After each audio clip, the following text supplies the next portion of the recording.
জানেন কি মায়ের দোয়া কেন শক্তিশালী? মায়ের দোয়া সরাসরি কবুল হয়। রাসূল আকরাম সাল্লাল্লাহু আলাইহি ওয়াসাল্লাম বলেন, মায়ের সাথে ভালো আচরণ করো, কারণ মায়ের পায়ের নিচে সন্তান তোমার জান্নাত। এই জন্য মায়ের সাথে সর্বদাই ভালো আচরণ করো। আজকেই মাকে খুশি করে নাও এই রমজানে ও বন্ধু।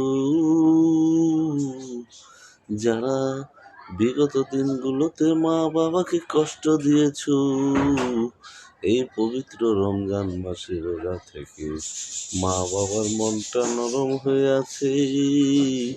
মা বাবার কাছে যাও, যে একটু হাসি মুখে গিয়ে তাদের কাছে বসে তুমি তাদের কাছ থেকে মাপ চেয়ে নাও।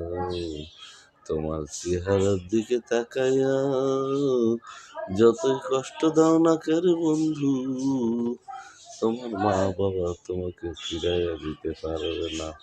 অবশ্যই তোমাকে টান দিয়ে বুকে নিয়ে বলবে, সন্তান আমি তোর মা, আমি তোর বাবা, আমাদের কাছে তোর কোনো অপরাধ নাই, তোর ক্ষমা চাওয়া লাগবে না, আমাদের কাছে তোর কোনো অপরাধ নাই, আর কোনো অপরাধ নাই।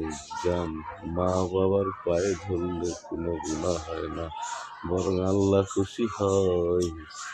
আল্লাহ খুশি হয়ে আপনার আমল নামার গুণাগুলো কেটে দিয়ে সবে পরিপূর্ণ করে দিয়ে, সুতরাং মা বাবার কাছ থেকে ক্ষমা চেয়ে নাও মুসলমান।